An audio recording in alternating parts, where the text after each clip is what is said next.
राधे कृष्णा। जय श्री कृष्णा।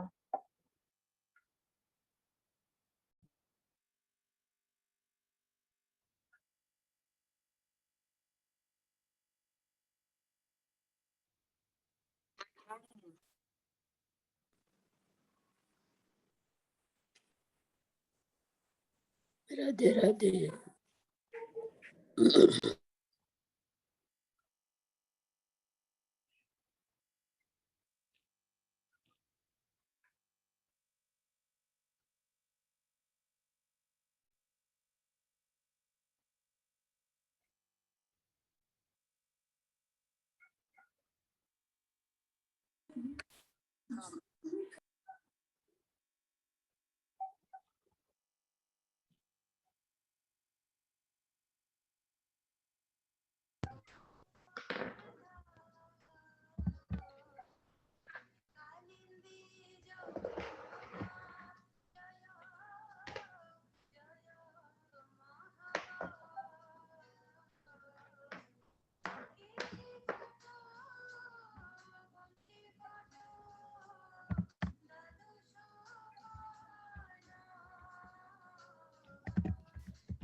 हरि बोल।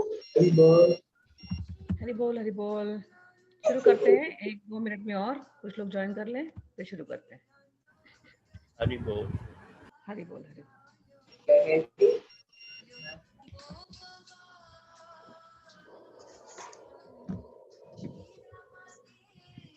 हरि बोल। हरि बोल हरि बोल।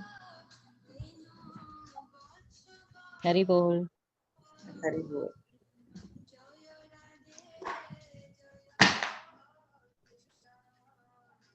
हरि बोल।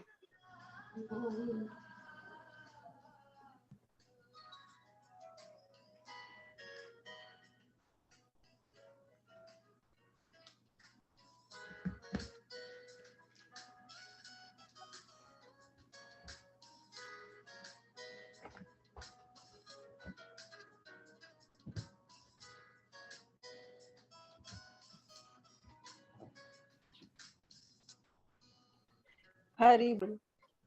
हरि बोल।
चलिए हरि बोल। कौन वॉलंटियर करेगा आज रीड करने के लिए? एनीवन? मैं पढ़ूं? चलो पढ़ो, प्रेयर से शुरू करते हैं। आज पहला चैप्टर है।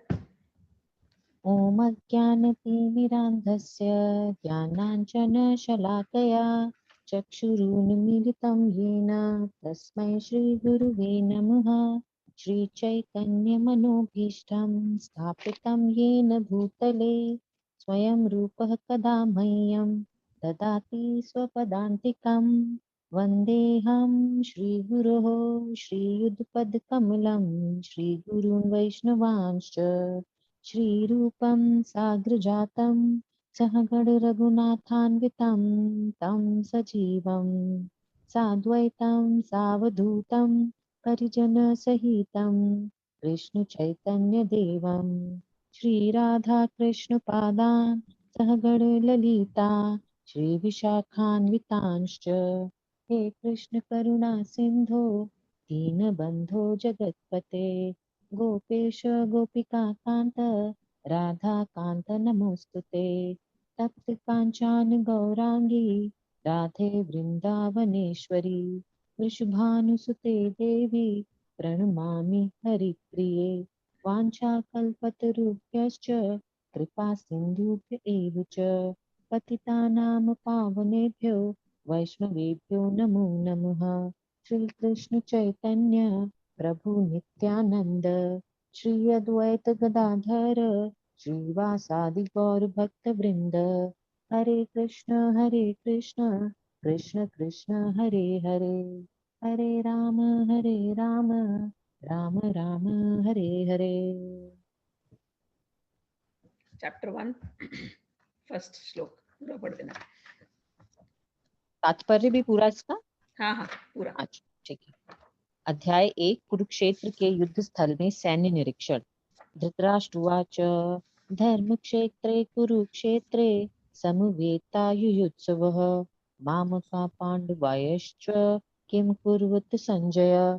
धृतराष्ट्र ने कहा, हे संजय, धर्मभूमि कुरुक्षेत्र में युद्ध की इच्छा से एकत्र हुए मेरे तथा पांडु के पुत्रों ने क्या किया।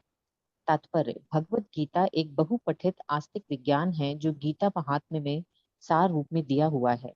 इसमें यह उल्लेख है कि मनुष्य को चाहिए कि वह श्री कृष्ण के भक्त की सहायता से संवीक्षण करते हुए भगवत गीता का अध्ययन करे और स्वार्थ प्रेरित व्याख्याओं के बिना उसे समझने का प्रयास करे। अर्जुन ने जिस प्रकार से साक्षात भगवान कृष्ण से गीता सुनी और उसका उपदेश ग्रहण किया, इस प्रकार से स्पष्ट अनुभूति का उदाहरण भगवत गीता में ही है। यदि उसे गुरु परंपरा से निजी स्वार्थ से प्रेरित हुए बिना किसी को भगवत गीता समझने का सौभाग्य प्राप्त हो, तो यह समस्त वैदिक ज्ञान तथा विश्व के समस्त शास्त्रों के अध्ययन को पीछे छोड़ देता है। पाठक को भगवत गीता से न केवल अन्य शास्त्रों की सारी बातें मिलेंगी, अपितु ऐसी बातें भी मिलेंगी जो अन्यत्र कहीं उपलब्ध नहीं है। यही गीता का विशिष्ट मानदंड है। स्वयं भगवान श्री कृष्ण द्वारा साक्षात उच्चरित होने के कारण यह पूर्ण आस्तिक विज्ञान है। महाभारत में वर्णित धृतराष्ट्र तथा संजय की वार्ताएं इस महान दर्शन के मूल सिद्धांत का कार्य करती हैं। माना जाता है कि इस दर्शन की प्रस्तुति कुरुक्षेत्र के युद्ध स्थल में हुई, जो वैदिक युग से पवित्र तीर्थ स्थल रहा है। इसका प्रवचन भगवान द्वारा मानव जाति के पथ प्रदर्शन हेतु तब किया गया जब वे इस लोक में स्वयं उपस्थित थे। धर्म क्षेत्र शब्द सार्थक है क्योंकि कुरुक्षेत्र के युद्ध स्थल में अर्जुन के पक्ष में श्री भगवान स्वयं उपस्थित थे। कौरवों का पिता धृतराष्ट्र अपने पुत्रों की विजय की संभावना के विषय में अत्यधिक संदिग्ध था। अतः इसी संदेह के कारण उसने अपने सचिव से पूछा, उन्होंने क्या किया। वह आश्वस्त था कि उसके पुत्र तथा उसके छोटे भाई पांडु के पुत्र कुरुक्षेत्र की युद्ध भूमि में निर्णयात्मक संग्राम के लिए एकत्र हुए हैं। फिर भी उसकी जिज्ञासा सार्थक है। वह नहीं जानता था कि भाइयों में कोई समझौता हो, अतः वह युद्ध भूमि में अपने पुत्रों की नियति, भाग्य, भावी के विषय में आश्वस्त होना चाह रहा था। चूंकि उस युद्ध को कुरुक्षेत्र से लड़ा जाना था, जिसका उल्लेख वेदों में स्वर्ग के निवासियों के लिए भी तीर्थस्थल के रूप में हुआ है, अतः धृतराष्ट्र अत्यंत भयभीत था कि इस पवित्र स्थल का युद्ध के परिणाम पर न जाने कैसा प्रभाव पड़े। उसे भली भांति ज्ञात था कि इसका प्रभाव अर्जुन तथा पांडु के अन्य पुत्रों पर अत्यंत अनुकूल पड़ेगा, क्योंकि स्वभाव से ही वे सभी पुण्यात्मा थे। संजय श्री व्यास का शिष्य था, अतः उनकी कृपा से संजय धृतराष्ट्र के कक्ष में बैठे बैठे कुरुक्षेत्र के युद्ध स्थल का दर्शन कर सकता था। इसलिए धृतराष्ट्र ने उसे युद्ध स्थल की स्थिति के विषय में पूछा। पांडव तथा धृतराष्ट्र के पुत्र दोनों ही एक वंश से संबंधित हैं, किंतु यहाँ पर धृतराष्ट्र के वाक्य से उसके मनोभाव प्रकट होते हैं। उसने जानबूझकर अपने पुत्रों को कुरु कहा और पांडु के पुत्रों को वंश के उत्तराधिकारी से विलग कर दिया। इस तरह पांडु के पुत्रों अर्थात अपने भतीजों के साथ धृतराष्ट्र की विशिष्ट मनस्थिति समझी जा सकती है। जिस प्रकार धान के खेत से अवांछित पौधों को उखाड़ दिया जाता है, उसी प्रकार इस कथा के आरंभ से ही ऐसी आशा की जाती है कि जहां धर्म के पिता श्री कृष्ण उपस्थित हों, वहां कुरुक्षेत्र रूपी खेत में दुर्योधन आदि धृतराष्ट्र के पुत्र रूपी अवांछित पौधों को समूल नष्ट करके युधिष्ठिर आदि नितांत धार्मिक पुरुषों की स्थापना की जाएगी। यहाँ धन क्षेत्र तथा कुरुक्षेत्र शब्दों की उनकी ऐतिहासिक तथा वैदिक महत्ता के अतिरिक्त यही सार्थकता है। ठीक, यहाँ पर हम लोग पहले इसकी चर्चा कर लेते हैं, फिर आगे के श्लोकों में जाएंगे। तो भगवत गीता नॉर्मली लोग चित्र देखते हैं और चित्र पर हमेशा कृष्ण भगवान अर्जुन की रथ को हाँक रहे हैं और वहाँ युद्ध का क्षेत्र है। तो most of the people Bhagavad Gita खोलते ही नहीं है ना? क्यों? क्योंकि उनको लगता है कि इसमें युद्ध का ही वर्णन है, वो चित्र देख करके। और पहला जो चैप्टर है वो शुरुआत इस प्रकार से होती है। तो कुछ लोग जोश में आके खोलते हैं बुक्स, पहला चैप्टर पढ़ेंगे, फिर उसमें सारे युद्ध में खड़े हैं, कौन कौन खड़े हैं, तो उसकी डिस्क्रिप्शन होता है। वो पढ़ते ही लोगों का फिर मन, कुछ लोगों का मन वहीं पर उचट जाएगा कि नहीं इसमें कुछ है नहीं, वो युद्ध की बात है, चलो हम टीवी सीरियल देख लेंगे। तो पहले चैप्टर से ही मन हटने लगेगा कई बार, लेकिन ऐसा नहीं है। ये पहले चैप्टर में ही थोड़ा सा केवल वर्णन किया है।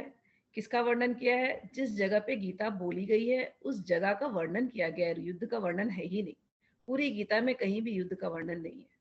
युद्ध का जो वर्णन होना था वो महाभारत में हो गया। और Mahabharata, we are very blessed कि हम भारत जैसे देश में पैदा हुए और वहां पर महाभारत की कथाएं रिपीट टेलीकास्ट की गई। बचपन में हमने देखी बी आर चोपड़ा की, फिर अभी भी फिर हुई थी रिसेंटली। तो भारत भूमि पे जो लोग पैदा हुए हैं जाने अनजाने किसी भी तरीके से, महाभारत तो उनके कान में घुसी हुई है। कैरेक्टर्स को तो वो most of the people I think जानते ही हैं। पांडव कौन है, कौरव कौन है, युद्ध का वर्णन, कुरुक्षेत्र, ये सब शब्द तो हमारे कान में बचपन से हैं, हम जान रहे हैं। तो मैं ज्यादा महाभारत में नहीं घुसूंगी, ज्यादा इन कैरेक्टर्स में नहीं घुसूंगी। थोड़ा सा जहां जहां रुक करके एक्सप्लेनेशन देना होगा उसको मैं एक्सप्लेन करूंगी, बट डिटेल में महाभारत की कहानियां हम यहाँ नहीं लाएंगे। महाभारत के सीरियल्स अवेलेबल हैं, आप लोग देखिए, very entertaining. And that way क्या होगा, आपका कैरेक्टर्स आपको वापस से आपके जो है ना रिफ्रेश हो जाएंगे। तो we will not waste time on that, क्योंकि फिर लंबा लंबा हो जाएगा। ये जो जो भगवत गीता हम पढ़ रहे हैं, हम लोग भगवत गीता एक्सप्रेस ट्रेन में हैं। समझ लीजिए कि हम भी अर्जुन के साथ बैठे हुए हैं और कभी कभी हम ही संजय बन जाते हैं, कभी कभी हम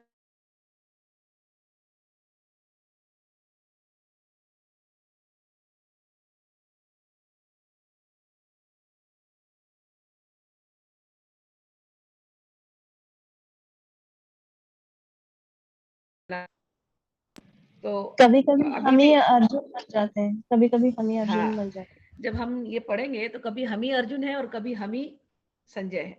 तो बिगिनिंग में तो जब आप देख रहे हैं, कई बार युद्ध को आप देख रहे हैं तो आप संजय जैसे बिहेव करेंगे, लेकिन कई बार जब अर्जुन प्रश्न करता है तो आपको ऐसा लगेगा अरे ये तो मेरे ही प्रश्न है। तो ये दोनों कैरेक्टर हमारे अंदर आ जाते हैं। तो मैं हमेशा बोलती, जब कभी हम बुक्स निकाल करके पढ़ें तो it's like a movie screen in front of us. इसमें अलग अलग कैरेक्टर हैं और अलग अलग समय पे हम अलग अलग कैरेक्टर के साथ रिलेट करेंगे। हालांकि संजय इसमें 2-3 बार ही आता है, ज्यादा संजय का ये नहीं है, लेकिन 2-3 बार ही आएगा, लेकिन हम समझ सकते हैं कि क्यों आया वो। ठीक है, तो पहला ये जो चैप्टर है इसको कह रहे हैं कि इसको अर्जुन विषाद योग भी कहते हैं। अर्जुन विषाद योग यानी विषाद यानी दुख, अर्जुन के दुख का योग, ऐसा ही चैप्टर का नाम है, ऐसा इसको कहते हैं। इसका जो मेन जो जिस्ट है, क्यों कहते हैं अर्जुन विषाद योग? अर्जुन युद्ध पे खड़ा हुआ और उसे बड़ा दुख हो गया। युद्ध का जो सेटिंग देख करके वो बहुत दुखी था। दुखी होने से उसके मन में प्रश्न आए और प्रश्न आने पर उसने अपने परम मित्र, परम सखा, परम हितैषी भगवान से पूछा, गाइडेंस मांगी। और जब गाइडेंस मांगी तो भगवान ने उसको हर तरीके से गाइड करके उसको सही रास्ता दिखाया, सही मार्ग दिखाया, उसके दुख को दूर किया। तो ये सब हम लोग जानते हैं, ये सब बातें, इसलिए मैं डायरेक्टली इस टॉपिक पे आ गई। तो अर्जुन विषाद योग, दुख, दुख एक कारण होता है जिसकी वजह से हम लोग कई बार स्पिरिचुअलिटी की तरफ मुड़ते हैं। नॉर्मली जब जीवन में सुख होता है तो इतना भगवान का ध्यान लोग नहीं करते, मैंने देखा है। जब बीमारी आ जाए, सडनली घर में किसी को कोई बीमारी आ जाए, फटाक से सब उसी दिन सब छोड़ छाड़ के लोग मंदिर भागेंगे। उसके बाद अगर किसी ने कुछ बोल दिया, मंगलवार को ये करो, ट्यूसडे सैटरडे को ये करो, ये जाप करो, रात दिन बैठ करके जपेंगे। अगर कभी कोई सडनली ऐसी बड़ी सी बीमारी आपके घर में आ जाए तो, या कोई ऐसा प्रॉब्लम आ जाए तो, और जैसे ही वो प्रॉब्लम दूर होती है फिर हम भगवान को भूल करके फिर अपने मस्ती में लग जाते हैं। तो कई बार दुख आते हैं जीवन में, भारी भारी दुख आते हैं जीवन में, वो इसलिए आते हैं कि आपका भगवान के साथ योग हो जाए। अर्जुन विषाद योग यानी अर्जुन का दुख का योग। हम सबके जीवन में जब दुख आता है तब हम भगवान की तरफ मुड़ते हैं। वो दुख हमारे योग का कारण होता है। योग यानी जुड़ना, जुड़ना, योग यानी जुड़ना। इस शब्द को आप लोग, अब मैं हमेशा, आप मेरी क्लासेस में आते हैं, मैं शब्दों पे बहुत जोर देती हूँ, आप देखेंगे 10 बार वही सब शब्द रिपीट करूंगी, क्योंकि हम अगर शब्द समझ गए तो आप सब समझ जाएंगे। शब्दों में ही भाव छुपे हैं, शब्दों में ही अर्थ छुपे हैं। तो योग, योग का अर्थ है जुड़ना। तो अर्जुन पहले चैप्टर में दुख से जुड़ता है, दुख है बहुत, उसको बहुत दुखी, बहुत कंफ्यूज्ड, पता नहीं चल रहा उसको करना क्या है। दुख से जाके भगवान से जुड़ता है, जो हम सबकी स्थिति है। जब हम कभी बहुत दुखी हो जाते हैं, परेशान हो जाते हैं, तब जाके भगवान से जुड़ जाते हैं। अच्छा, शुरुआत कहां से हुई? धृतराष्ट्र उवाच। धृतराष्ट्र कहते हैं, धृतराष्ट्र को तो आप लोग जानते ही हैं, अंधे थे। धृतराष्ट्र कहते हैं, धर्म क्षेत्रे कुरुक्षेत्रे माम समवेतायुयुत्सवः मामकाः पांडवाश्चैव किम अकुर्वत संजय। धृतराष्ट्र संजय से कह रहे हैं, संजय उनका असिस्टेंट है। धृतराष्ट्र को तो दिखाई नहीं देता। धृतराष्ट्र का अर्थ है जिसने अपने राष्ट्र को पकड़ के रखा टाइटली, छोड़ना ही नहीं चाह रहा। धृत पकड़ा हुआ है राष्ट्र को, छोड़ना ही नहीं चाह रहा। राष्ट्र से इतनी उसको प्यार है, अपने बीइंग अ किंग से इतना प्यार है, अपने स्टेटस से, अपने पोजीशन से, अपने पावर से, और अपने पावर को बढ़ाने के लिए उसने 100 पुत्रों को, जिनको पैदा किया, उन 100 पुत्रों से इतना प्यार है उस धृतराष्ट्र ने, उस अंधे धृतराष्ट्र ने। क्या कहा? धर्म क्षेत्रे कुरुक्षेत्रे समवेतायुयुत्सवः, कि उस कुरुक्षेत्र में, और उस कुरुक्षेत्र को और एक नाम दिया, धर्म क्षेत्र में। उस कुरुक्षेत्र में, उस धर्म क्षेत्र कुरुक्षेत्र में ये लोग यहाँ पर खड़े हैं युद्ध करने के लिए। कौन कौन खड़े हैं? मामकाहा, जो मेरे हैं। उनके कौन है? उनके वो 100 पुत्र। पांडवाश्चैव, जो पांडव पुत्र हैं। इन्होंने दो क्लियर बता दिया, हालांकि एक ही घर के मतलब एक ही फैमिली के हैं ना, लेकिन दो क्लियर डिवाइड है इस शब्द में। मामकाहा, मेरे अपने, मेरे कौरव, मेरे कुरु वंशी, और वो पांडव वंशी। मामकाहा पांडवाश्चैव किम अकुर्वत, क्या कर रहे हैं? हे संजय, ये बताओ। संजय को दिखाई दे रहा है। संजय, संजय वो है जिसको न्यूट्रल है, हु इज न्यूट्रल, वो केवल देखता है और केवल रिले करता है, उसकी आंखें न्यूट्रल। संजय तो न्यूट्रल आंखों से जो देखने वाला, एक है अंधा और एक है न्यूट्रल आंखों से जो देख रहा है, और केवल वैसे के वैसे रिले कर रहा है। लोकेशन कैसी है? एक दिल्ली में है और एक हरियाणा, ये लोग दोनों दिल्ली में बैठे हैं, और कुरुक्षेत्र जहां लड़ाई हो रही है हरियाणा में है। अभी भी हम ड्राइव करके जाएंगे तो I think Haryana to Delhi probably 5-6 hours लगेगा शायद, नॉट मोर देन दैट। तो ये दो जगह पे, और वहां से क्या हो रहा है? रिले हो रहा है।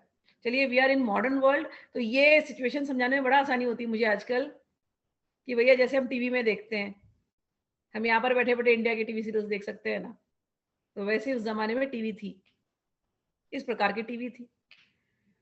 पहले नहीं समझ में आता था लोगों को, लेकिन अब समझ में आने लगा। कई बार लोगों के मन में डाउट होता है, अरे इतना एडवांस था क्या उस समय? तो कहाँ गया एडवांस सिविलाइजेशन? उसके भी आंसर्स हैं, जरूर एडवांस था सिविलाइजेशन। कौरव, कौरव के 100 पुत्र हुए, आई मीन जो 100 कौरव हुए, तो it was a very advance civilisation. अभी भी हमारे यहाँ, thank God we have come to this modern world where IVF, cloning, everything is कम।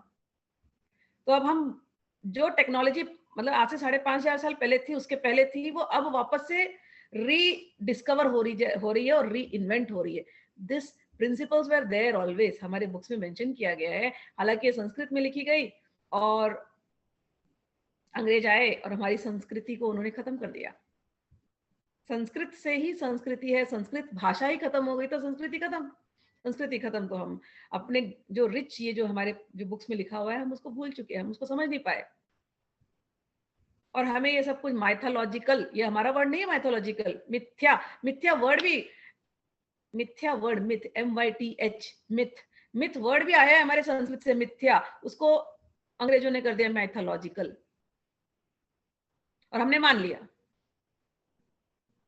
हालांकि ये सब कुछ जो आज हम देख रहे हैं और आगे भी जो फ्यूचर में आएंगे, इन्वेंशंस होंगे, डिस्कवरी होगी, ये सब कुछ हो चुका है, एक बार नहीं कई कई बार हो चुका है, हमारे बुक्स में मेंशन्ड है। लेकिन क्योंकि हमारी संस्कृत को खत्म कर दिया, हमारी संस्कृति को खत्म कर दिया, आज ये हाल है, हमको इंग्लिश ट्रांसलेशन पढ़ना पड़ता है, तब जाके समझ में आती है हमारी अपनी बुक। पर कोई बात नहीं है, ये तो ग्रेटनेस है सनातन धर्म का कि जब कभी भी धर्म लुप्त होगा ना, भगवान अलग अलग रूप में प्रकट होते ही हैं, संतों के रूप में प्रकट होते ही हैं, उस धर्म को लुप्त होने देते नहीं है। जब हम ही लोग अपनी भगवत गीता को खोल करके नहीं देखते, पढ़ते नहीं, समझते नहीं, तो प्रभुपाद जैसे संत आते हैं जो इंग्लिश भाषा में लिख देते हैं, इतनी मेहनत कर करके, राधा रमन मंदिर में जाकर के, राधा दामोदर मंदिर में जाकर के बैठे रहे। आज भी राधा दामोदर मंदिर है वृंदावन में, कभी जाइएगा, वहां उनका रूम है बहुत सुंदर सा, जाके इतना अच्छा लगेगा, इतना कि यहाँ पर बैठ के इन्होंने सब कुछ छोड़ करके प्रभुपाद जी वहां बैठे हैं और केवल इसकी इंग्लिश ट्रांसलेशन लिखी है इस किताब की, जो आज पूरे विश्व में फेमस है, और आज हम पढ़ते हैं तो हमारी समझ में आती है, हमारी ही भाषा, हमारी ही संस्कृति। ये उनकी देन है, कोई लालच से नहीं लिखी प्रभुपाद ने। एक ही इच्छा थी बस, मेरे गुरु ने कहा इंग्लिश में ट्रांसलेट करना है, अपने गुरु की बात सुन ली और इंग्लिश में ट्रांसलेट करते गए करके। मैं बार बार ये प्रभुपाद की कहानी बताती हूँ क्योंकि we are indebted forever, हमेशा ही, मतलब उनके बोलते हैं ना, क्या कहें, उनकी जो कृपा है इन बुक्स के माध्यम से, उसी की वजह से हमको समझ में आने लगी। तो इसलिए उनकी चर्चा करना कई बार मेरे मुंह से बार बार निकलेगी, मैं उनको बहुत मानती हूँ। जो कभी भी किसी को भी अगर स्पिरिचुअलिटी समझनी है तो गीता समझनी पड़ेगी, और गीता को सबसे आसानी से समझने के लिए यदि कोई बुक है तो यही बुक है। एक बार मेरे पास किसी की रिक्वेस्ट आई, उन्होंने कहा गीता आप पढ़ाएंगी, मैंने कहा पढ़ाऊंगी। तो पहले ही बोला मुझसे आप इस्कॉन की गीता मत शुरू करना। एक रेजिस्टेंस। मैंने कहा देखो भाई, खोलना तो इस्कॉन की गीता ही पड़ेगी। क्यों? क्योंकि मैंने उसी परंपरा में सीखी है और मुझे उस परंपरा का रिस्पेक्ट है। हालांकि मैंने उस परंपरा से दीक्षा नहीं ली कभी, मेरे अन्य शिक्षा गुरु भी बहुत हुए और मेरे फादर मेरे खुद के दीक्षा गुरु हैं, तो मुझे अन्य कहीं जाने की जरूरत नहीं पड़ी। लेकिन गीता तो मैंने उन्हीं भक्तों से सीखी, उसी परंपरा से सीखी, और प्रभुपाद मेरे जीवन में हमेशा रहे हैं और रहेंगे। मैं उनके बिना रह नहीं सकती क्योंकि गीता उन्हीं ने समझाई है। तो यदि आपको गीता सीखनी है तो आप वहां से शुरू कीजिए। उसके बाद मेरे अन्य शिक्षा गुरु भी हुए जिनसे मैंने अलग अलग जाकर के, मैं वैष्णवों से मैंने बातें की हैं, साधुओं से बातें की हैं, संतों से सीखी है। तो उसके हिसाब से जो जो ज्ञान है वो आपको मैं देती जाऊंगी, लेकिन बेस तो यहीं से शुरू होगा। गीता की एक बात ऐसी है कि गीता अकेले पढ़ करके समझ में आने वाली नहीं है। जब आपने तात्पर्य पढ़ा, तात्पर्य में लिखा है जब ये भक्तों के साथ बैठ करके पढ़ते हैं तभी गीता समझ में आती है। और ये मैंने अपने जीवन में अनुभव किया है। कितनी बार भी अकेले बुक खोल करके बैठ जाओ, नहीं समझ में आती थी बात, और जब वही बात लेके किसी संत के मुख से सुन लो, तुरंत जैसे कोई खुल गया, आहा यही तो बात समझना चाह रही थी, यही तो प्रश्न था।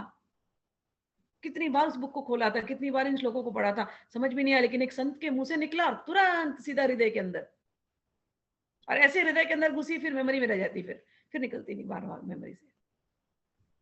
तो गीता जो है गुरु परंपरा में चलती है, गुरु परंपरा में चलती है, भक्तों के बीच में चलती है, भगवान भक्तों के थ्रू बोलते हैं। तो गीता का ये समझने के लिए इस परंपरा में जाना, इस परंपरा में जाकर के गीता को हम समझते हैं जब हम्बल एटीट्यूड में आके। इसलिए प्रभुपाद जी को बारंबार बारंबार नमस्कार है कि उन्होंने इतनी मेहनत की है हम लोगों के लिए, कि इतनी आसानी से गीता घर घर में पहुंची है और गीता हम समझ पा रहे हैं आज। चलिए आगे बढ़ते हैं। तो मैं यहाँ तक पहुंचे, हम बात चर्चा कर रहे थे संजय की और चर्चा कर रहे थे हम धृतराष्ट्र की। दोनों कहाँ बैठे हैं?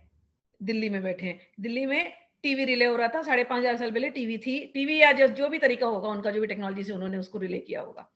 जैसे हमको आज से अगर कोई 50 साल पहले, आज से अगर 25 साल पहले भी कोई बोलता हमको कि हाथ हाथ में टीवी आ जाएगी, हम विश्वास करते क्या? नहीं करते ना।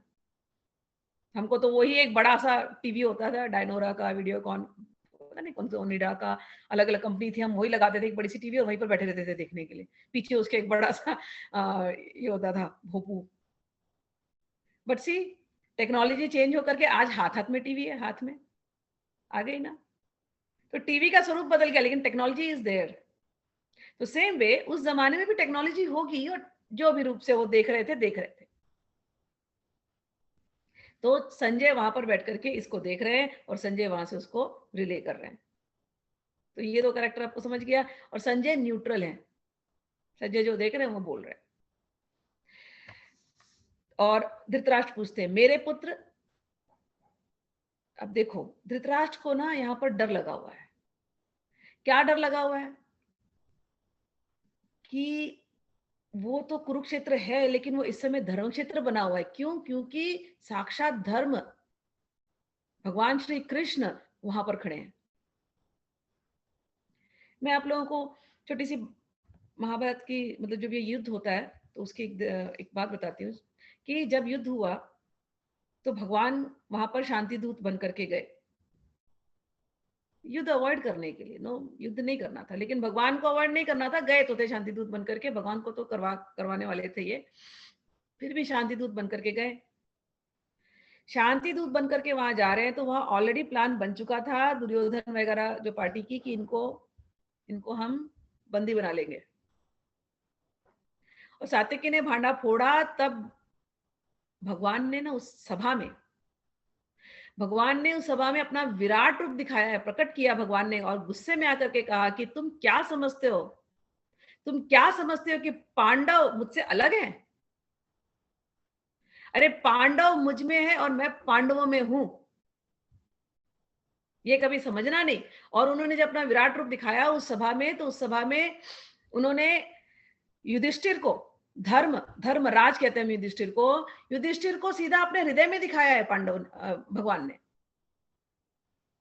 और भीम को, अर्जुन को अपनी बाहें बताई है और नकुल सहदेव को अपने पृष्ठभाग में बताया। ये रूप दिखाया भगवान ने। कहने का अर्थ है कि भक्तों के हृदय में भगवान है और भगवान के हृदय में भक्त है। पांडव भगवान के भक्त थे। जब हम महाभारत पढ़ते हैं और श्रीमद् भागवतम पढ़ते हैं तो एक एक जो क्वालिटी नजर आती है इन भक्तों की, तो समझ में आता है अच्छा ये कैटेगरी के भक्त होते हैं। जब युद्ध शुरू हुआ तो युद्ध शुरू होने के पहले द्रौपदी गई थी भगवान के पास। एक बार तो उन्होंने कहा भी कि माफ कर दो भगवान, जाने दो, जो हो गया सो हो गया, अब युद्ध नहीं होना चाहिए। भक्त का हृदय ना माफी वाला होता है हमेशा। माफ कर दो, जाने दो, माफ कर दो, मेरे साथ हो गया ना, हो गया, कोई बात नहीं, माफ कर दो। लेकिन भगवान बोले नहीं, द्रौपदी तुम क्या चाहती हो? जो तुम्हारे जैसा हो गया, अगर ये जो अधार्मिक लोग हैं, ये अगर राज करेंगे तो अगर एक तुम्हारे साथ, जबकि तुम इतनी पावरफुल हो, तुम तो इनके घर की हो, जो तुम्हारे साथ हुआ गलत काम, फिर तो ये किसी भी औरत के साथ यही काम करेंगे। क्या तुम चाहती हो कि अन्य स्त्रियों के साथ भी ऐसी पब्लिकली हो जो तुम्हारे साथ हुआ? क्या तुम इस अधर्म को चलते रहने देना चाहती हो? भगवान ने उसी समय, जब द्रौपदी के साथ जब अधर्म हुआ था, भगवान ने उसी समय ठान लिया था कि इनको सबक सिखाना है, इनको लेसन देना ही पड़ेगा। वो बीज उस समय बो दिया गया था। तो द्रौपदी ने जब सुना, बोला नहीं भगवान, औरतों के साथ और औरत के साथ तो ये नहीं होना चाहिए। तब द्रौपदी ने मान लिया। फिर पूछा भी कि युद्ध में क्या होने वाला, आप तो जानते हैं। भगवान ने बता दिया, सब जाएंगे, सब लोग, तुम बचोगे, तुम्हारे 5 पति बचेंगे और तुम्हारा ग्रैंडसन बचेगा, परीक्षित। इतना बता दिया। तो अधर्म को रोकने के लिए कई बार क्या होता है, लड़ाई इतनी लंबी हो गई, अभी इनके तो जीवन भर इन्होंने तकलीफ ही देखी पांडवों ने पूरी। वो जब महाभारत पढ़ो तो एक एक जगह पे ऐसा मतलब लगेगा क्या किया इनके साथ, लेकिन फिर भी इतना उदार हृदय है, इन्होंने इतना झेल लिया होता है। इतने बाद में ऐसे हो जाते हैं कि ठीक है, कोई बात नहीं है, जिसको जो करना है करने दो, हमें तो, हम सही रास्ते चलेंगे, ऐसा करके वो सही रास्ते चलने लगे थे, चल रहे हैं।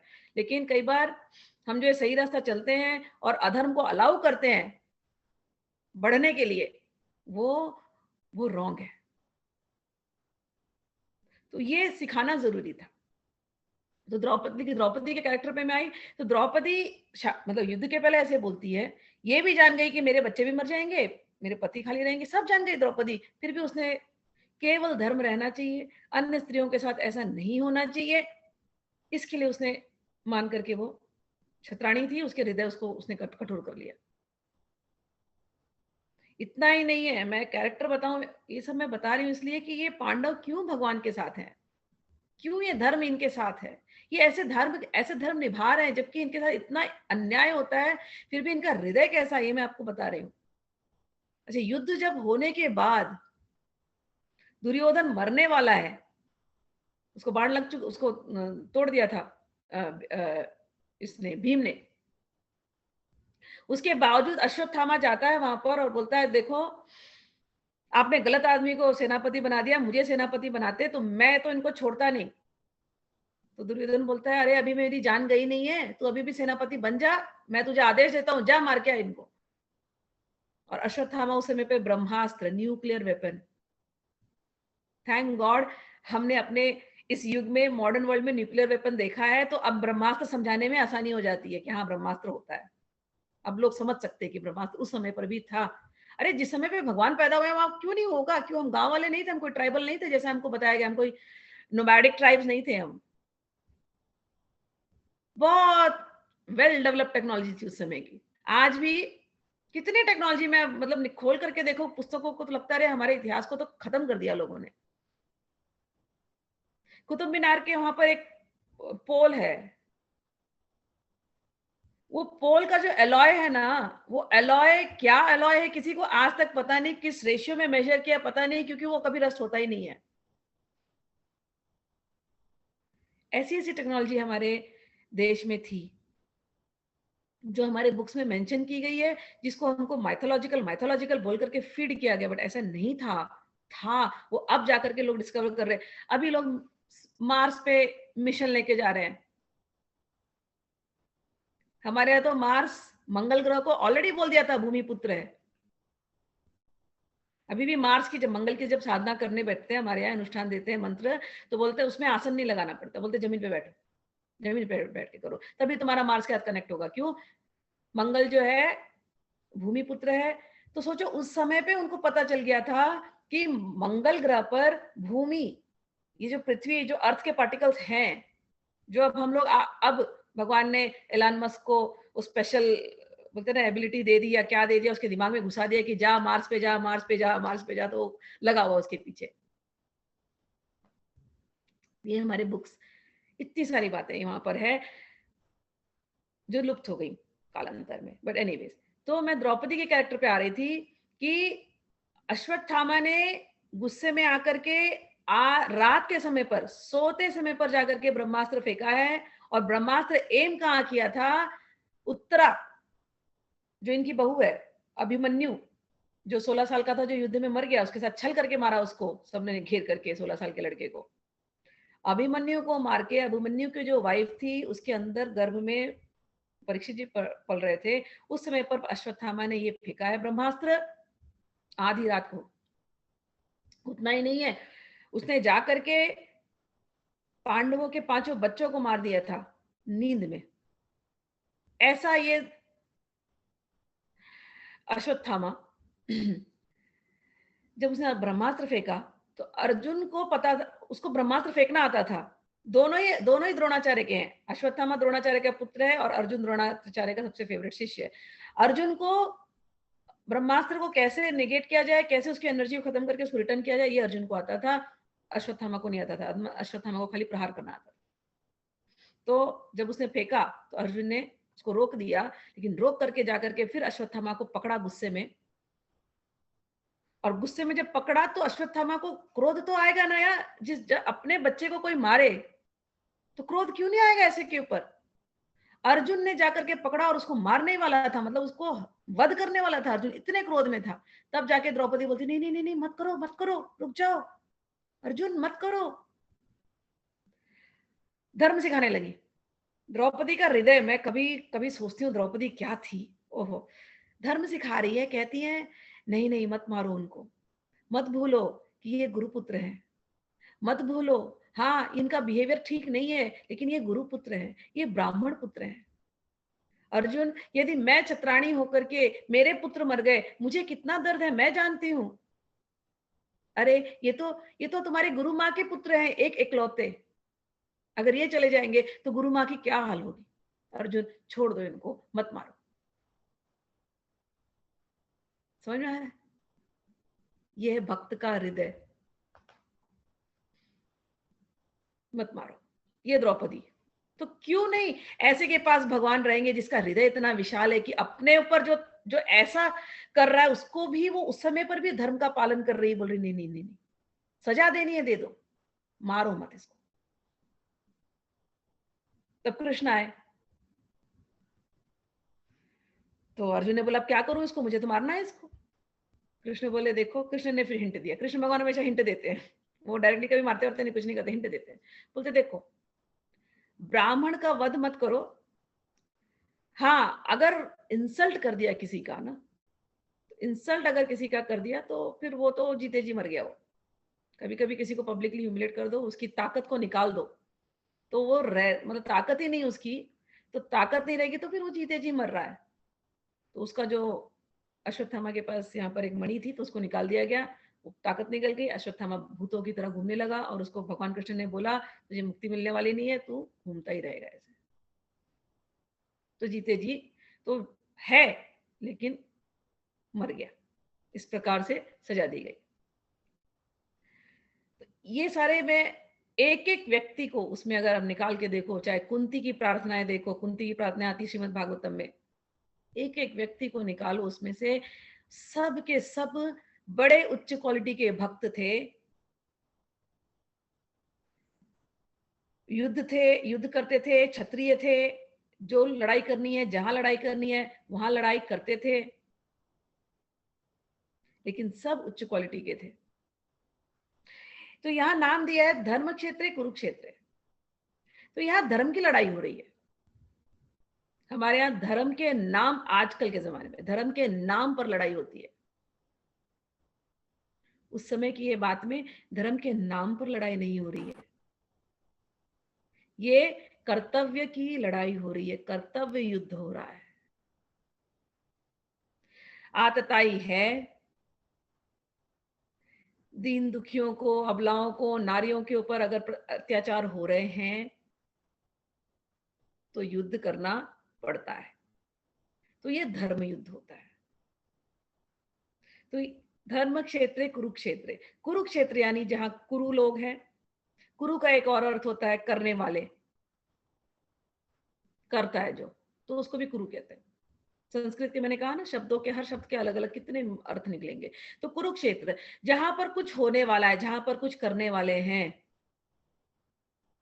तो उस कुरुक्षेत्र में जहां ये कुरु इकट्ठे हुए हैं, और धर्म क्षेत्र में जहां कृष्ण साक्षात, जिनके हृदय में धर्मराज, दो हाथ में ये, मतलब साक्षात अपने भक्तों के साथ भगवान श्री कृष्ण जहां खड़े हैं, उस धर्म क्षेत्र में, उस कुरुक्षेत्र में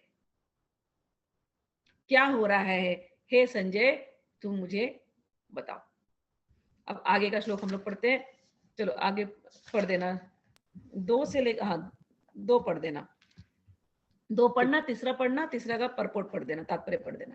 ठीक। संजय उवाच दृष्टा तु पाण्डवानीकं व्यूढं दुर्योधनस्तदा आचार्यम् उपसंज्ञं राजा वचनम ब्रवीत। संजय ने कहा, हे राजन, पांडु पुत्रों द्वारा सेना की व्यूह रचना देखकर राजा दुर्योधन अपने गुरु के पास गया और उसने ये शब्द कहे, पश्यताम पांडुपुत्राणाम आचार्य महितं च मूम व्यूणाम द्रुपद पुत्रेण तव शिष्येण धीमता। हे आचार्य, पांडु पुत्रों की विशाल सेना को देखें जिसे आपके बुद्धिमान शिष्य द्रुपद के पुत्र ने इतने कौशल से व्यवस्थित किया है। तात्पर्य, परम राजनीतिज्ञ दुर्योधन महान ब्राह्मण सेनापति द्रोणाचार्य के दोषों को इंगित करना चाहता था। अर्जुन की पत्नी द्रौपदी के पिता राजा द्रुपद के साथ द्रोणाचार्य का कुछ राजनीतिक झगड़ा था। इस झगड़े के फलस्वरूप द्रुपद ने एक महान यज्ञ संपन्न किया जिससे उसे एक ऐसा पुत्र प्राप्त होने का वरदान मिला जो द्रोणाचार्य का वध कर सके। द्रोणाचार्य इसे भली भांति जानता था, किंतु जब द्रुपद का पुत्र धृष्टद्युम्न युद्ध शिक्षा के लिए उसको सौंपा गया तो द्रोणाचार्य को उसे अपने सारी सैनिक रहस्य प्रदान करने में कोई झिझक नहीं हुई। अब धृष्टद्युम्न कुरुक्षेत्र की युद्ध भूमि में पांडवों के पक्ष ले रहा था और उसने द्रोणाचार्य से जो कला सीखी थी उसी के आधार पर उसने यह व्यूह रचना की थी। दुर्योधन ने द्रोणाचार्य की इस दुर्बलता की ओर इंगित किया जिससे यह युद्ध में सजग रहे और समझौता न करे। इसके द्वारा वह द्रोणाचार्य को यह भी बताना चाह रहा था कि कहीं वह अपने प्रिय शिष्य पांडवों के प्रति युद्ध में उदारता न दिखा बैठे। विशेष रूप से अर्जुन उसका अत्यंत प्रिय एवं तेजस्वी शिष्य था। दुर्योधन ने यह भी चेतावनी दी कि युद्ध में इस प्रकार की उदारता से हार हो सकती है। नहीं, चौथा पांचवा नौवा पे बोल देना सब, खाली अर्थ पढ़ना नौवा तक। ठीक। चौथा पांचवा अश्वशूरा महेश्वासा धीमर्जन अर्जुन सभायुधि युयुधानो विराटश्च द्रुपदश्च महारथः।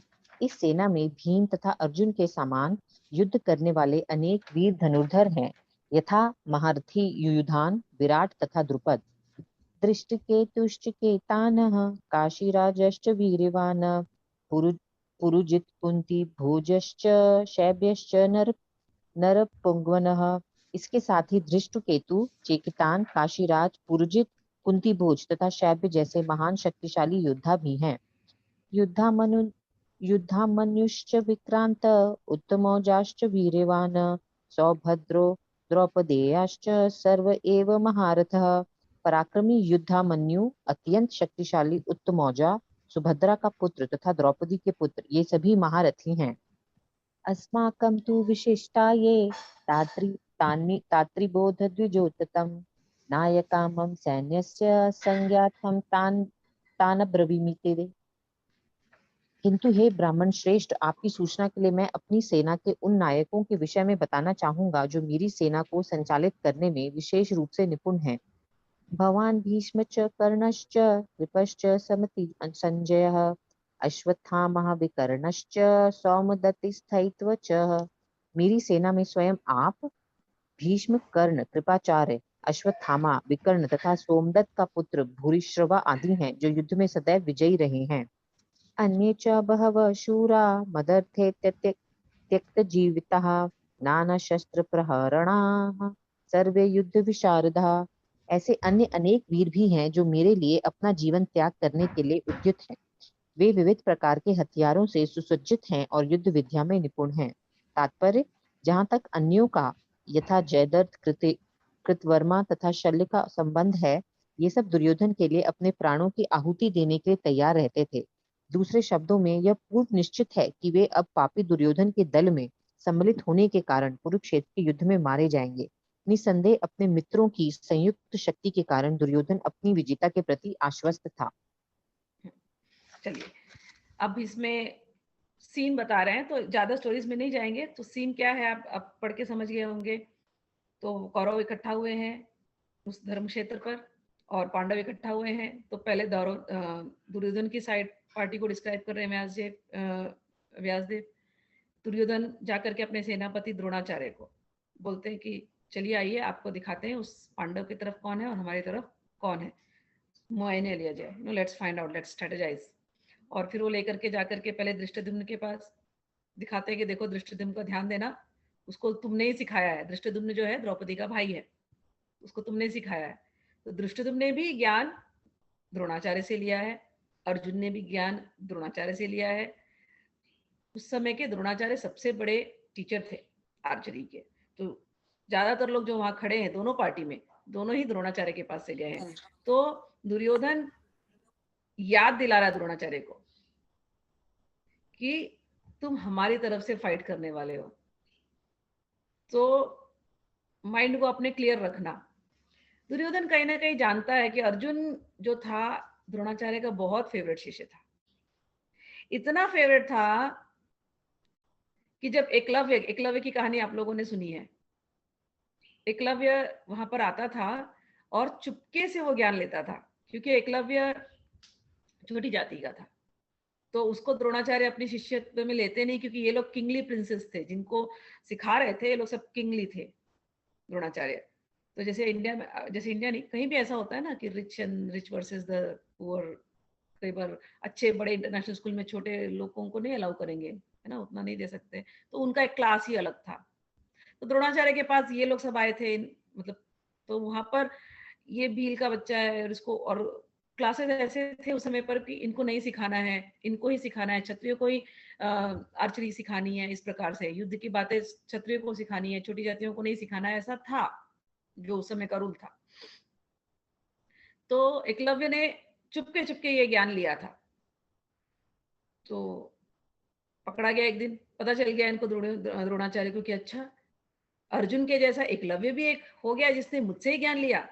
लेकिन द्रोणाचार्य का ये था कि अर्जुन के टक्कर में कोई नहीं खड़ा होगा, इतना फेवरेट था अर्जुन। तो एकलव्य को क्या कहा, तूने चुपके से ज्ञान लिया है, तुझे दक्षिणा तो देनी पड़ेगी। तो एकलव्य ने बोला जो दक्षिणा मांगो आप। तो बोला तेरा अंगूठा काट के दे दे। अब सोचो, कोई धनुष बाण वाला है, उसका अंगूठा ही कटवा लिया, वो जिंदगी भर धनुष फिर चला नहीं सकता।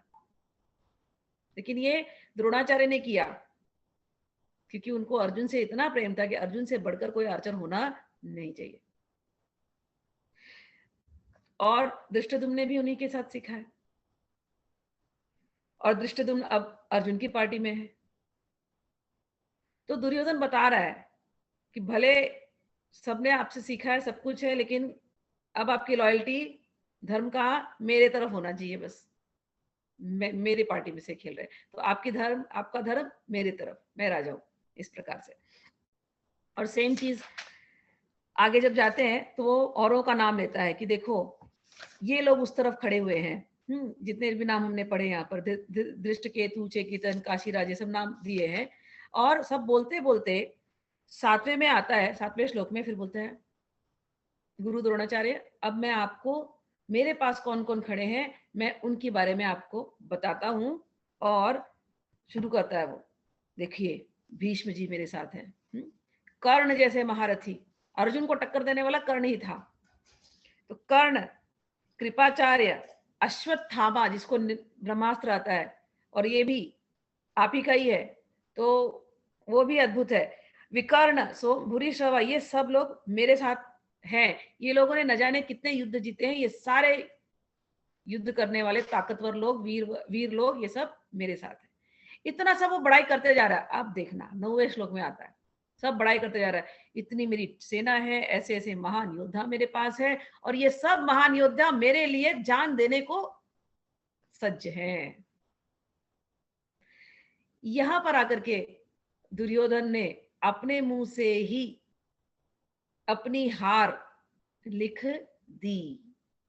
हमारे यहाँ, चलिए मॉडर्न वर्ल्ड में हम लोग बहुत बात करते हैं ना, positive thinking, positive words, speak positively, ये हमारे अभी के युग के कुछ वर्ड्स है जो बहुत इस पे चर्चाएं होती है, मोटिवेशनल स्पीकर्स इस पे बहुत बोलते हैं।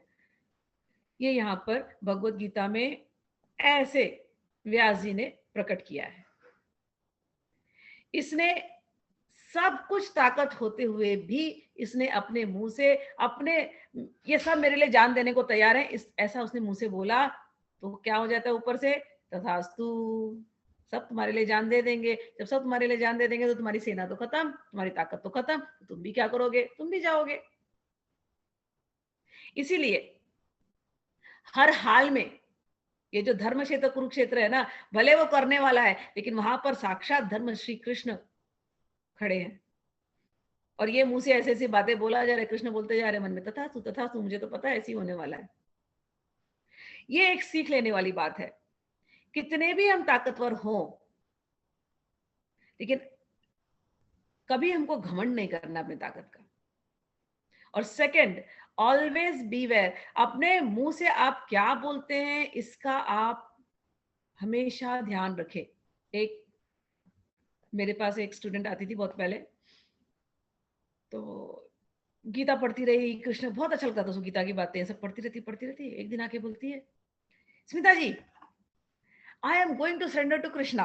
मैं बहुत खुश हो गई, मैंने कहा वाह। तो बोलती, I am going to surrender to Krishna even if Krishna gives me trouble. ये सेकंड स्टेटमेंट कहां से आ गया भाई, even if Krishna gives you trouble? ये सेकंड स्टेटमेंट कहां से आ गया? कृष्णा कहां ट्रबल देंगे? कृष्णा के बैठे क्या ट्रबल देने के लिए? अरे पांडव जैसे को मुक्त करा रहे हैं। तो ये शब्द कहां से आए? कहीं ना कहीं अपने आप को ये नेगेटिव माइंडसेट में, नेगेटिव कंडीशनिंग में इतना कंडीशन करके रखा है कि आपको लगता है बस तकलीफ ही होने वाली है, जीते जी इतने तकलीफ देखिए कि आप स्पिरिचुअल बनेंगे तो भी तकलीफ ही आने वाली, कृष्ण तकलीफ ही देंगे। हमारे बुक्स में ऐसा लिखा गया है, कहीं ना कहीं बुक्स में भी लिखा गया है, जो भगवान के रास्ते गया वो तकलीफी वाला है, उसको कुछ मिलने वाला नहीं है। क्योंकि मैं आपको बार बार कहती हूँ, अरे जो भगवान के रास्ते गए उसको सब कुछ मिलता है, उसकी उसके जीवन में कमी रहती नहीं है, ये राजपाट मिलने वाला है इनको। और जो भगवान से विमुख हो गए उनके पास राजपाट होकर के भी सब निकल जाता है, क्योंकि बुद्धि भ्रष्ट हो जाती है।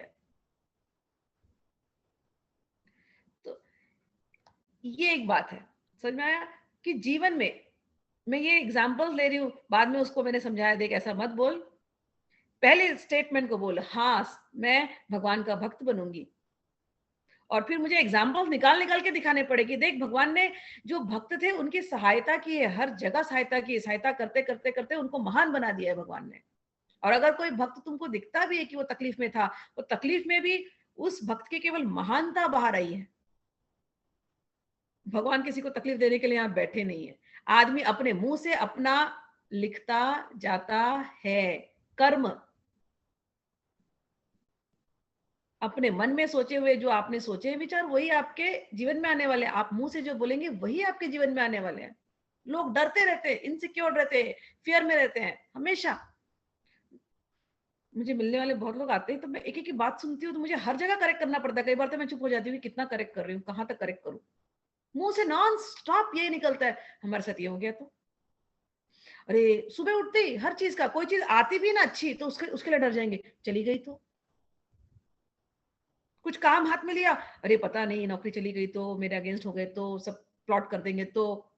किस किस चीज का डर लोग अपने जीवन में बना बना करके रखते हैं कि सब कुछ होते हुए भी वो सब कुछ एंजॉय ही नहीं कर पाते हैं। क्यों नहीं कर पाते? फिर मैं देखती हूँ इतना मुंह से खुद ही बोले जा रहे, खुद ही बोले जा रहे। एक मेरे और पहचान में थी, आए एक दिन बोलने लगी, आई एम सो अनफॉर्चुनेट। उसकी वो स्टाइल स्टेटमेंट थी, oh I am so unfortunate, I am so unfortunate, I am so unfortunate. 2 बार सुना, 3 बार सुना, फिर मैं हूँ, मुझसे ज्यादा सुना नहीं जाता, मैं नेगेटिव बात नहीं सुन सकती, कोई बोलेगा तो मैं टोक देती हूँ, तो मैंने टोक दिया। मैंने कहा क्या है बार बार यही बात, मैं अनफॉर्चुनेट हूँ, मैं अनफॉर्चुनेट हूँ। अगर मेरे से 10 बार की मीटिंग में you have spoken it so many times, that means in your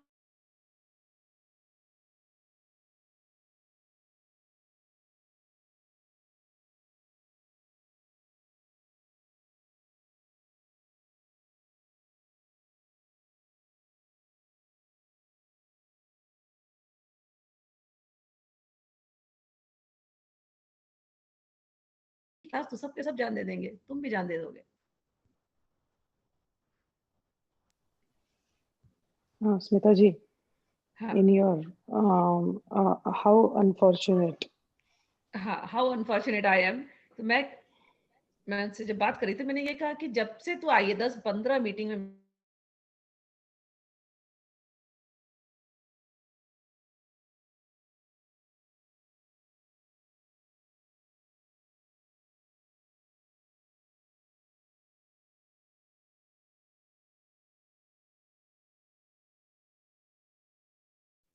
We lost you again. और तेरे जीवन में जितना ये अनफॉर्चुनेट स्मिता इवेंट्स जी आ रही है हाँ। तूने, 10-15 मिनट अगर मेरे साथ 10-15 मिनट में तूने इतना अनफॉर्चुनेट वर्ड यूज किया है 10-15 क्लासेस में, तो तू जीवन पर्यंत कितनी बार बोलती होगी ये। तो जो तेरे जीवन में, और जीवन में था भी उसकी तकलीफ, तो कहीं एक तो क्या होता है जब हमारी तकलीफें आती है तो हम अपने आप को कोसने लगते हैं, लेकिन ये नहीं समझते कि वो तकलीफों का क्रिएटर भी हमने ही है। हमने इतना मंत्र जपा है अपने मुंह से, एक तरफ तो हम भगवान का नाम जपते हैं और दूसरी तरफ भरोसा नहीं करते, बस हम यही सोच के रखते हैं बस तकलीफ होने वाली है, तकलीफ होने वाली है, तकलीफ होने वाली है। हम भगवान के नाम को भी डर डर के जपते हैं, जपते रहेंगे और डरते रहेंगे, कुछ होना जाए, कुछ होना जाए, कुछ होना जाए, कुछ होना जाए। तो वो जब आपको शक्ति तो दे रहा है, वो जब, क्योंकि क्रिएट तो आप ही कर रहे हो नेगेटिव इवेंट अपनी लाइफ में, तो वो जो जब है वो आपको शक्ति दे रहा है वो नेगेटिव सिचुएशन से डील करने की, लेकिन वो नेगेटिव सिचुएशन आप ही क्रिएट कर रहे हो। अरे ये मुंह दिया है ना, तो मुंह से पॉजिटिव क्यों नहीं बोल सकते, अरे मैं तो भगवान का जप कर रही हूँ, मेरे साथ सब अच्छा ही होने वाला है। एक लड़की को मैंने फोन किया तो बोल रही है, अरे स्मिता स्मिता जी मैं क्या बताऊं आपसे, मैं फला फला से बात कर रही थी, उनके घर में इतनी तकलीफ है फिर भी वो खुश थे। तो मैंने कहा अच्छा था ना, तकलीफ थी फिर भी खुश थे, ऐसा स्वभाव होना चाहिए ना। अरे ऐसे कैसे खुश हो सकते, ये तो फेक स्वभाव है। अब मैं कैसे समझाऊं कि ये जो दुखी रहना जो जो बना करके रखा है आपने, ये फेक स्वभाव है हमारा। हम भगवान के हैं, प्रसन्न रहना, आनंदित रहना, सच्चिदानंद के गुण हमारे अंदर आना, उस आनंद का गुण हमारे अंदर आना, ये हमारा रियल स्वभाव है। सिचुएशन कैसी भी हो सकती है, हमेशा प्रसन्न रहना, ये हमारा रियल स्वभाव है। ये तो कोई यदि दुख है, उसके जीवन पे बहुत समय पे दुख है, लेकिन फिर भी यदि वो आनंदित है, उसे पूछो फोन करके कैसे हो रहे, सब ठीक चल रहा है, भगवान की कृपा है। हाँ, बाद में सुनाने लगे ये प्रॉब्लम है वो प्रॉब्लम है, लेकिन पहला स्टेटमेंट भगवान की कृपा है, आनंद है। ऐसे लोगों के जीवन में फिर धीरे धीरे वो जितने नेगेटिव सिचुएशन है ना, वो निकल करके वो धीरे धीरे कन्वर्ट होकर पॉजिटिव में हो जाते हैं। और कई लोगों को मैं मिलती हूँ, सब कुछ दिया है भगवान का, लेकिन कई लोगों को मिलती हूँ, सब कुछ दिया है भगवान ने, लेकिन continuous negative negative negative negative, किसी चीज में ना आनंद, ना खुशी, ना कुछ नहीं। तो वो धीरे धीरे वो जो भी उनको मिला है ना, वो धीरे धीरे समाप्त होने लगता है, जैसे दुर्योधन का हुआ। ये पॉजिटिव नेगेटिव बातें ये सारी गीता में कैसे कैसे व्यास जी ने समझाया है, ये भी आप लोग सीख लीजिए अपने जीवन में। मैंने मेरे गुरुओं से एक ही चीज सीखी, संतों से एक ही चीज सीखी, नेगेटिव तो बात करनी ही नहीं है, कभी भी नहीं करना। पॉजिटिव नहीं निकल रहा है तो कोई बात नहीं, भगवान का नाम लेते रहो, भगवान से बढ़कर पॉजिटिव कुछ है ही नहीं। हमेशा भगवान नाम लेते रहो, chanting chanting chanting chanting chanting. तो दैट चैंटिंग में क्या होता है, जब हम भगवान का नाम लेते हैं, राम कृष्ण हरि शिव दुर्गा, जो भी आपके जिस पे भी फेथ है, काली जिस पर भी फेथ है, चैंट करते करते करते वो लोग यहाँ पर आकर के बैठ जाते हैं। और जब बैठ जाएंगे फिर धीरे धीरे मन में बैठ जाते हैं, आपके चित्त में बैठ जाते हैं। जब ये चित्त में मन में सब बैठ जाते हैं तो आपको धीरे धीरे रियलाइजेशन होने लगता है, या कोई व्यक्ति आपको रियलाइज करा के जाएगा कि देखो आप गलत बात कर रहे हैं, ऐसा मत कीजिए।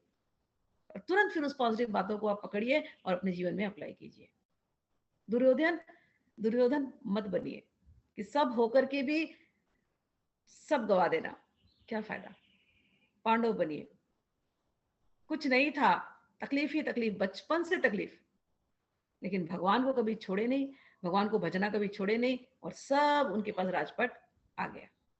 ठीक है, थोड़ा सा एक 5 मिनट और है, I think we will end it up here. अगर किसी को कुछ पूछना है तो पूछ सकते हो, we have 5 minutes, otherwise we will end it up here, बाकी का कल करेंगे।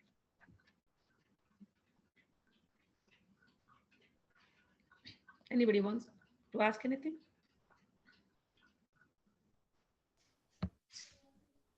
मुझे पूछना है। बोले ना। तो वो बोलते हैं कि जब आप कुछ बोलते हो तो वो भगवान सत्य कर देते हैं, जिह्वा पे लक्ष्मी बैठी रहती है, ये कहाँ तक सच है? हाँ बिल्कुल, जीवा पे भगवान बैठे रहते हैं, ये एकदम सच है, 100% सच है। लेकिन उसके जीवा पे भगवान बैठे रहते हैं जो भगवान को बिठाया अपने जीवा पर। सब भगवान, अगर आप गीता पढ़ेंगे ना, तो गीता में एक जगह भगवान बोलते हैं, मैं इंद्रियाणाम मनश्चास्मि, मैं मन हूं इंद्रियों में। ठीक है ना, तो आपकी जबान पे कोई चीज तब आएगी ना जब आपके मन में होगी वो चीज, समझ में आया?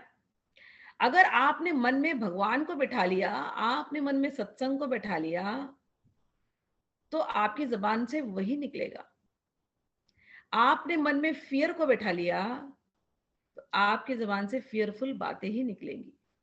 आपने मन में सोच लिया मेरे लिए ये ठीक नहीं है, तो आपके मन में वही निकलेगा। आपने मन में एंगर को बिठा लिया तो आपके जबान से एंगर ही निकलेगी। समझ में आया? तो जबान पर तो जो आपने मन में बिठाया वो जबान पे निकलने वाली है। तो इसलिए हम क्या कहते हैं, मन में राइट चीज बिठाओ ना। तो मन में वो राइट चीज क्या बिठानी है, कैसे बिठानी है, मन में कैसे बिठाएं? तो मन का और इंद्रियों का कनेक्शन है, अंडरस्टैंड दिस। और भगवान ने क्या किया, मैं मन हूं, मन का इंद्रियों का कनेक्शन है। आंखों से फियरफुल चीज देखेंगे, फियरफुल न्यूज सुनेंगे, तो वो मन में जाके बैठी रहेगी। टीवी का एक न्यूज देखा डरावना सा कुछ भी, बस अब आपको लगेगा बस आप मेरे साथ भी हो जाएगा तो, मेरे साथ भी हो जाएगा तो, अब बैठा लिया उसको मन में। अब मन में बैठा ही नहीं, फिर जो मिला उसके बाद वही बात किया, वही डर की बात, वही डर की बात, वही डर की बात। तो वो साइकिल रिपीट होता गया। समझ में आया? तो जब वो अगर नेगेटिव बात आपने बिठा ली है, वो नेगेटिवली आप रिपीट करते जा रहे हैं मंत्र के जैसे, तो अंत में क्या होगा, वो आपके जीवन में घटित हो जाएगी। स्पिरिचुअल आदमी इग्नोरेंटली बिहेव नहीं कर सकता। स्पिरिचुअल आदमी की अवेयरनेस बढ़ जाती है, उसको समझ में आने लगता है। जब तक स्पिरिचुअल नहीं था, जब तक गीता नहीं पढ़ी थी, जब तक संतों के भक्तों के साथ नहीं जुड़ा था, उसको कोई अवेयर करने वाला नहीं था। समझ में आया? लेकिन अब अवेयरनेस आ रही है कि हाँ, मेरे जीवन में जो भी मैंने क्रिएट किया, ये मेरे ही कर्म थे। कर्म कहाँ से होते हैं?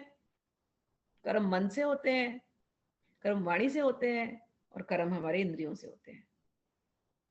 तो मन में भी अगर हम गलत सोच रहे हैं, वाणी से भी गलत कर्म कर रहे हैं, फिर नॉर्मल में गलत कर्म कर रहे हैं, हमारी वाइब ऐसी हो जाती है, हमारी ऑरा ऐसी हो जाती है कि उस ऑरा से जब हम जहां चलते हैं वहां हम नेगेटिविटी अट्रैक्ट करते चलते हैं। तो हुआ कैसे? हमारी जो इंद्रियों से हम ले रहे हैं, वही इंद्रियों से हम दिखा रहे हैं, वही हमारे मन में जाकर के बैठ रही है। तो ये जो बॉडी दी है ना, ये इंद्रिय दी है ना, ये बहुत इंपॉर्टेंट चीज है हमारे लिए। आंखों से अच्छा न्यूज देखो, आंखों से भगवान की बातें देखो, या आंखों से कोई मतलब डर वाली बातें देखो, ये आपके ऊपर है। मैं तो कहती हूँ टीवी देखने का शौक है ना, देखो, कोई बात नहीं है, टीवी में कुछ कॉमेडी शोज देखो, at least you will laugh, at least you will not take anything else. कई बार तो न्यूज भी भयंकर होते हैं, डरावने होते हैं, ऐसा लग रहा है कि आपको रियलिटी बता रहे, बट रियलिटी उतनी तो नहीं है ना। डिप्रेसिंग न्यूज ही क्या रियलिटी है क्या जीवन में? और भी अच्छी बातें है ना रियलिटी में, जीवन में, उनको हम देख सकते हैं, उनको हम ट्यून कर सकते हैं, गाने सुन लो, कोई बात नहीं है।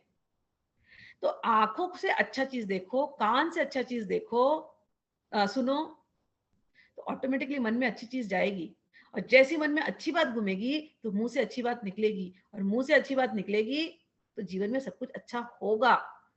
मैंने सारे सरस्वती लक्ष्मी सबको हाइड कर दिया, केवल कृष्ण की बात कही। कृष्ण ने बोला है गीता में, ये मैं मन हूं।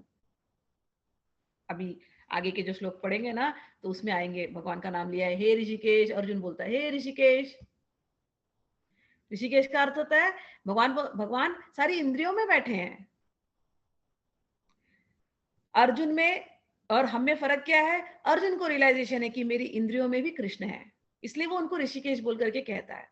हम में जो गीता नहीं पढ़ रहे, जो सत्संग नहीं करते, हमारी वो रियलाइजेशन नहीं है, हम अंधकार में हैं, हमें लगता है ये इंद्रियां हमारी हैं।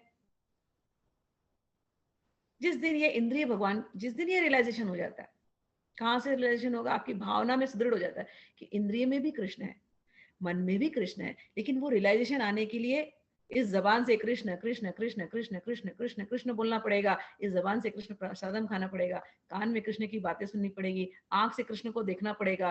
जब ऐसी इंद्रियों को आपने प्यूरिफाई कर लिया, तो जीवन में सब pure pure pure pure pure ही है। समझ में आया बात? तो मन आपका सुधारना बहुत जरूरी है। तो मन को सुधारने के लिए इंद्रियों को सही जगह लगाना बहुत जरूरी है। समझा भक्ति? हाँ। और किसी को? चलिए 10 बज गया फिर, ठीक है। अब कल मिलते हैं बाकी क्लास से, अच्छी अच्छी बातें कल और करेंगे। हरि बोल। हरि हरि बोल। Thank you. हरि बोल, बहुत अच्छा हुआ मीता जी। चलो हरि बोल, हरि बोल। हरि बोल, हरि बोल, हरि बोल, हरि बोल, राधे राधे। राधे राधे।